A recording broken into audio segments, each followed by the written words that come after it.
Muito bem, olha, no primeiro bloco a gente fez uma conversa aqui com o líder da oposição em Brasília, na Câmara dos Deputados, Felipe Barros, e agora a gente segue na linha de entrevistas ouvindo o ex-líder do governo federal também na Câmara, o deputado Zeca Dirceu, do PT. Deputado, boa tarde, seja muito bem-vindo aqui ao nosso jornal.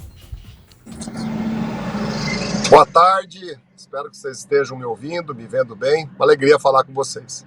Deputado, vou começar aqui com a mesma pergunta que fiz ao líder da oposição, que é tentar entender, porque nós somos um jornal aqui do Paraná, obviamente, né? Qual é a percepção que o senhor tem em relação à atuação dos deputados paranaenses em Brasília? Como é que anda a nossa bancada? Nós temos uma representação forte, temos um papel de peso lá em Brasília, conseguimos nos fazer ouvir dentro do Congresso Nacional na sua avaliação ou não? Olha, antes de eu ser deputado federal, eu fui prefeito por 2 vezes da minha cidade, Cruzeiro do Oeste. E eu decidi ser candidato a deputado federal justamente porque eu entendia que o Paraná tinha uma representação política fraca, muito tímida, em especial algumas regiões do nosso estado. Eu acho que de lá para cá, eu já estou em Brasília no 4º mandato, a bancada do Paraná melhorou, evoluiu, tem mais atitude, está mais unida, discute e coopera com os desafios que o Estado tem que enfrentar.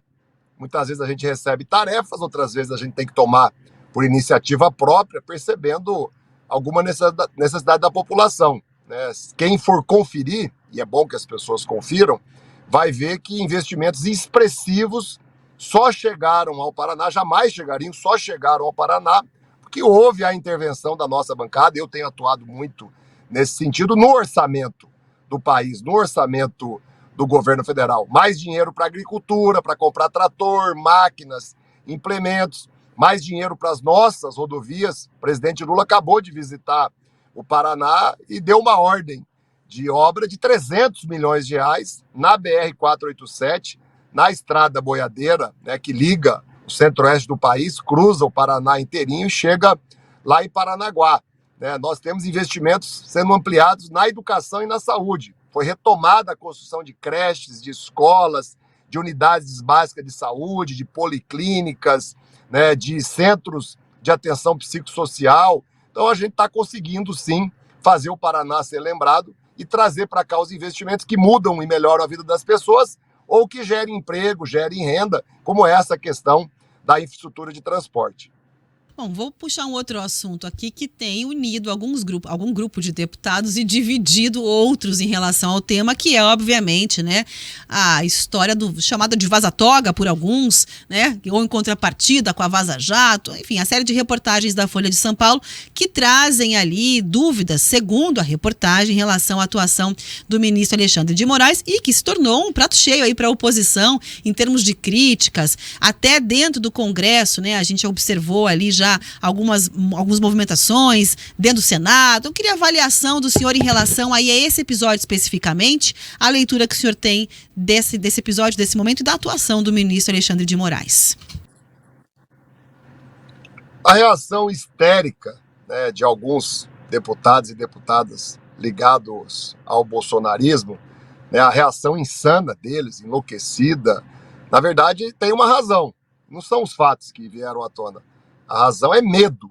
Eles têm medo que o Bolsonaro seja preso. Que foi o Bolsonaro que organizou, que incentivou o que aconteceu em 8 de janeiro do ano passado. A tentativa de golpe, a tentativa de derrubar os 3 poderes. Então eles morrem de medo. E eles sabem que é o ministro Alexandre de Moraes do STF que tem essa tarefa de conduzir os inquéritos, encaminhar as decisões do que aconteceu no dia 8 de janeiro. Então, o ministro Alexandre de Moraes não está sendo atacado por alguma atitude que ele tenha tido, essas bobagenzinhas aí de detalhes processuais, se ele tinha que ou não que despachar para ele mesmo, já que ele era ao mesmo tempo presidente do TSE e presidente do STF. Eu acho que isso é só um detalhe, que é claro, cabe denúncia, cabe julgamento, cabe questionamentos, mas ele não está sendo atacado por isso. Ele está sendo atacado porque eles têm medo, os bolsonaristas têm medo da cadeia, da prisão. E muita gente, obviamente, foi presa, vai continuar sendo presa, porque tentaram romper a democracia do país. queriam derrubar um presidente eleito, queriam derrubar os três poderes. O que aconteceu no dia 8 de janeiro jamais vai ser esquecido e não vai ficar impune, não vai ter anistia. Então a disputa que está colocada é essa.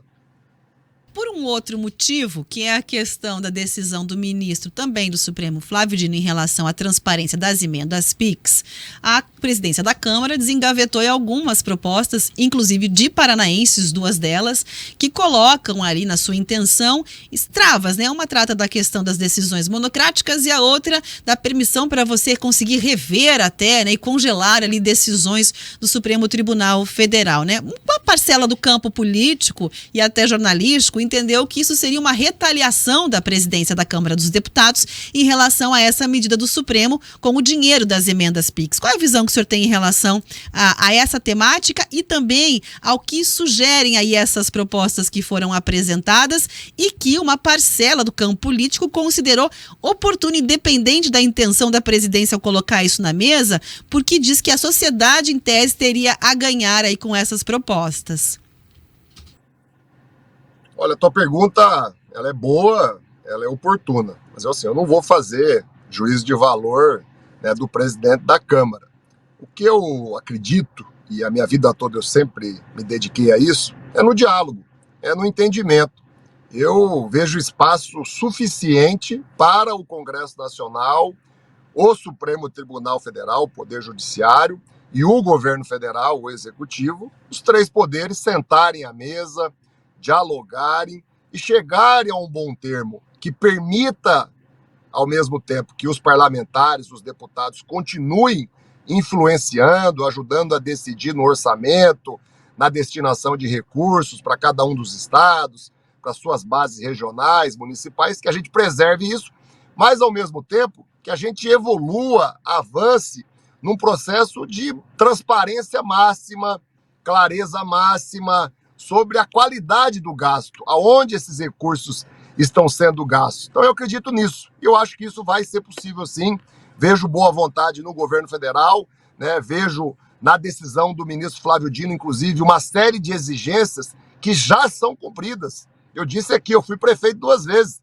Eu convivo com centenas de prefeitos que me apoiam, que têm relação com o meu mandato aqui no Paraná. Muitas daquelas exigências que o ministro Flávio Dino coloca na decisão dele já são cumpridas por uma boa parte dos municípios. Talvez precisa uma fiscalização maior, uma cobrança maior. Isso cabe ao judiciário, cabe aos tribunais de contas, cabe às câmaras municipais de vereadores, cabe a nós do Congresso, cabe ao governo federal fazer, cobrar mais transparência, exigir mais critério na hora de uma prefeitura, um hospital, uma universidade, aplicar um dinheiro público que foi fruto de uma emenda, seja ela parlamentar individual, seja ela de bancada, ou seja ela de uma comissão temática, como tem acontecido muito no caso da Câmara, na área da saúde, que é uma área vital. Nós não estamos fazendo nada absurdo. Quando a Câmara, né, ali na Comissão de Saúde, destina um conjunto muito grande de bilhões de reais para a saúde, nós estamos atendendo um apelo que a população faz para nós. Tem muita gente que está assistindo agora que está esperando numa fila de cirurgia, de consulta especializada, de exame. Eu luto dia e noite para acabar com isso. Não acho razoável.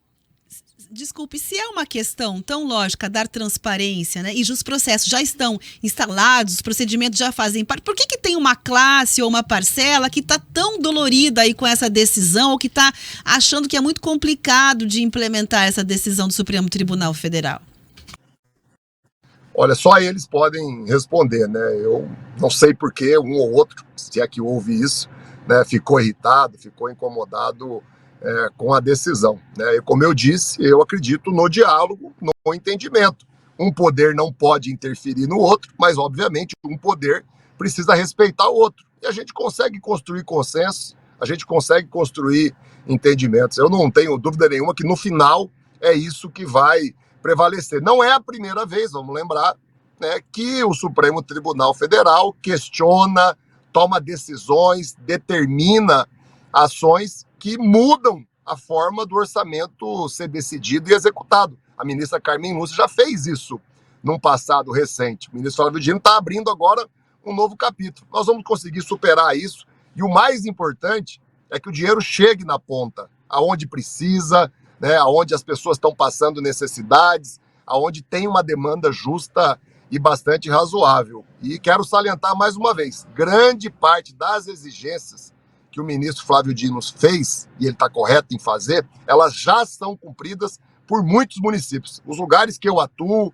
que eu tenho diálogo, eu já exijo isso antes de ser lei, antes de ter virado, né, algum tipo de decisão do governo. Tem uma instrução normativa do Tribunal de Contas da União, que inclusive eu sugiro, né, a todos os jornalistas do país estudar e olhar ela. Ali já tem um processo de transparência definido com bastante clareza e também de destinação, de onde o dinheiro vai ser gasto, no que ele vai ser gasto. A oposição acabou dizendo que essa questão toda em relação às emendas PIX, né, ela teria ali um fundo também, no seguinte sentido, de alguma maneira colaborar até para que o PT pudesse eventualmente fazer um sucessor na Câmara dos Deputados. Ela teria algum capital político como consequência ali da sua ação, basicamente no entender da oposição. E a gente sabe que, embora tenha tempo ainda para isso, nos bastidores da política existe já, né, toda uma movimentação em torno ali da sucessão dentro da presidência da Câmara dos Deputados. Então, óbvio que eu queria ouvir o senhor também sobre essa declaração, mas também, deputado, sobre essa perspectiva, né? Se existe uma intenção do PT ali de interferir ou indicar ou colocar algum nome ali à disposição para o comando da casa. Olha, os deputados que estão falando isso não conhecem em nada o que está acontecendo no Congresso Nacional e também tem memória curta.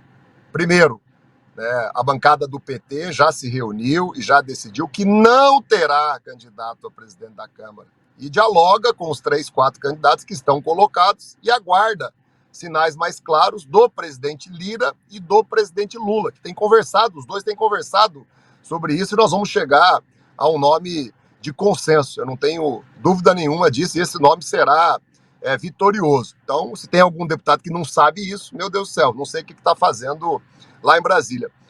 E memória curta, por quê? Porque não está conseguindo lembrar o básico, né, daquilo que já foi estabelecido e daquilo que já foi decidido aí em momentos anteriores. Tá certo, deputado, muito obrigada pela entrevista, pelas palavras aqui a Jovem Pan News. A gente agradece mais uma vez a disposição e as declarações. Uma boa tarde.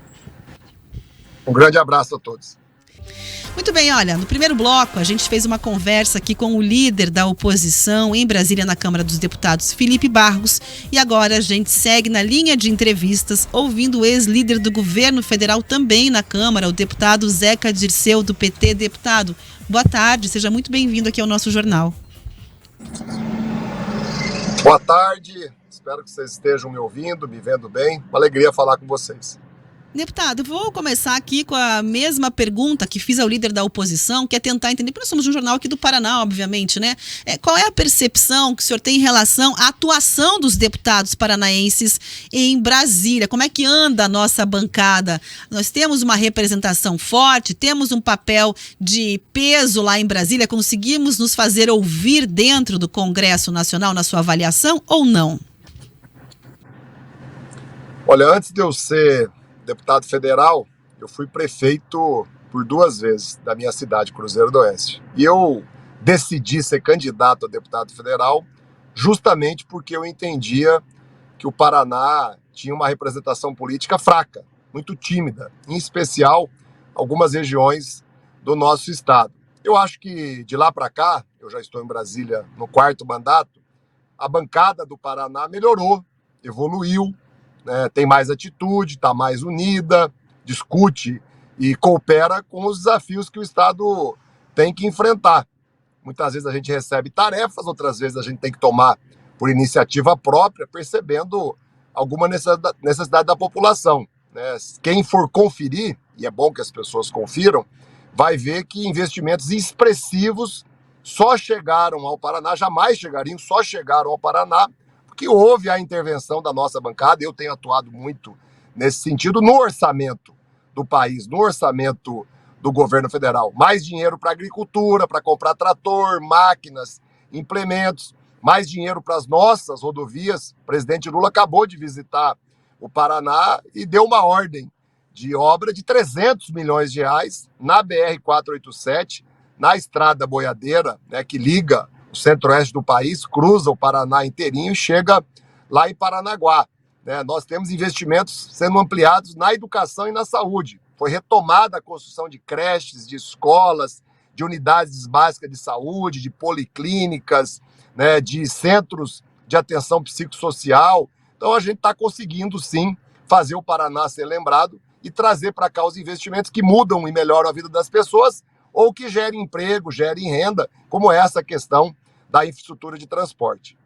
Bom, vou puxar um outro assunto aqui que tem unido algum grupo de deputados e dividido outros em relação ao tema, que é, obviamente, né, a história chamada de vaza-toga por alguns, né, ou em contrapartida com a Vaza Jato, enfim, a série de reportagens da Folha de São Paulo que trazem ali dúvidas, segundo a reportagem, em relação à atuação do ministro Alexandre de Moraes e que se tornou um prato cheio aí para a oposição em termos de críticas, até dentro do Congresso, né, a gente observou ali já algumas movimentações dentro do Senado. Eu queria a avaliação do senhor em relação aí a esse episódio especificamente, a leitura que o senhor tem desse episódio, desse momento e da atuação do ministro Alexandre de Moraes. A reação histérica, né, de alguns deputados e deputadas ligados ao bolsonarismo, né, a reação insana deles, enlouquecida, na verdade tem uma razão. Não são os fatos que vieram à tona. A razão é medo. Eles têm medo que o Bolsonaro seja preso. Que foi o Bolsonaro que organizou, que incentivou o que aconteceu em 8 de janeiro do ano passado. A tentativa de golpe, a tentativa de derrubar os 3 poderes. Então eles morrem de medo. E eles sabem que é o ministro Alexandre de Moraes do STF que tem essa tarefa de conduzir os inquéritos, encaminhar as decisões do que aconteceu no dia 8 de janeiro. Então, o ministro Alexandre de Moraes não está sendo atacado, né, por alguma atitude que ele tenha tido, essas bobagenzinhas aí de detalhes processuais, né, se ele tinha que ou não que despachar para ele mesmo, já que ele era ao mesmo tempo presidente do TSE e presidente do STF. Eu acho que isso é só um detalhe, que é claro, cabe denúncia, cabe julgamento, cabe questionamentos, mas ele não está sendo atacado por isso. Ele está sendo atacado porque eles têm medo, os bolsonaristas têm medo da cadeia, da prisão. E muita gente, obviamente, foi presa, vai continuar sendo presa, porque tentaram romper a democracia do país. Queriam derrubar um presidente eleito, queriam derrubar os 3 poderes. O que aconteceu no dia 8 de janeiro jamais vai ser esquecido e não vai ficar impune, não vai ter anistia. Então a disputa que está colocada é essa. Por um outro motivo, que é a questão da decisão do ministro também do Supremo, Flávio Dino, em relação à transparência das emendas PIX, a presidência da Câmara desengavetou algumas propostas, inclusive de paranaenses, 2 delas, que colocam ali na sua intenção travas, né? Uma trata da questão das decisões monocráticas e a outra da permissão para você conseguir rever até, né, e congelar ali decisões do Supremo Tribunal Federal, né? Uma parcela do campo político e até jornalístico entendeu que isso seria uma retaliação da presidência da Câmara dos Deputados em relação a essa medida do Supremo com o dinheiro das emendas PIX. Qual é a visão que o senhor tem em relação a essa temática e também ao que sugerem aí essas propostas que foram apresentadas e que uma parcela do campo político considerou oportuno, independente da intenção da presidência ao colocar isso na mesa, porque diz que a sociedade, em tese, teria a ganhar aí com essas propostas? Olha, a tua pergunta, ela é boa, ela é oportuna, mas assim, eu não vou fazer juízo de valor, né, do presidente da Câmara. O que eu acredito, e a minha vida toda eu sempre me dediquei a isso, é no diálogo, é no entendimento. Eu vejo espaço suficiente para o Congresso Nacional, o Supremo Tribunal Federal, o Poder Judiciário, e o governo federal, o Executivo, os 3 poderes sentarem à mesa, dialogarem e chegarem a um bom termo que permita, ao mesmo tempo, que os parlamentares, os deputados, continuem influenciando, ajudando a decidir no orçamento, na destinação de recursos para cada um dos estados, para suas bases regionais, municipais, que a gente preserve isso, mas, ao mesmo tempo, que a gente evolua, avance num processo de transparência máxima, clareza máxima, sobre a qualidade do gasto, aonde esses recursos estão sendo gastos. Então eu acredito nisso. Eu acho que isso vai ser possível sim. Vejo boa vontade no governo federal, né? Vejo na decisão do ministro Flávio Dino, inclusive, uma série de exigências que já são cumpridas. Eu disse aqui, eu fui prefeito 2 vezes. Eu convivo com centenas de prefeitos que me apoiam, que têm relação com o meu mandato aqui no Paraná. Muitas daquelas exigências que o ministro Flávio Dino coloca na decisão dele já são cumpridas por uma boa parte dos municípios. Talvez precisa uma fiscalização maior, uma cobrança maior. Isso cabe ao judiciário, cabe aos tribunais de contas, cabe às câmaras municipais de vereadores, cabe a nós do Congresso, cabe ao governo federal fazer, cobrar mais transparência, exigir mais critério na hora de uma prefeitura, um hospital, uma universidade, aplicar um dinheiro público que foi fruto de uma emenda, seja ela parlamentar individual, seja ela de bancada, ou seja ela de uma comissão temática, como tem acontecido muito no caso da Câmara, na área da saúde, que é uma área vital. Nós não estamos fazendo nada absurdo. Quando a Câmara, ali na Comissão de Saúde, destina um conjunto muito grande de bilhões de reais para a saúde, nós estamos atendendo um apelo que a população faz para nós. Tem muita gente que está assistindo agora que está esperando numa fila de cirurgia, de consulta especializada, de exame. Eu luto dia e noite para acabar com isso. Não, não acho razoável. Desculpe, se é uma questão tão lógica dar transparência, né, e os processos já estão instalados, os procedimentos já fazem parte, por que tem uma classe ou uma parcela que está tão dolorida aí com essa decisão ou que está achando que é muito complicado de implementar essa decisão do Supremo Tribunal Federal?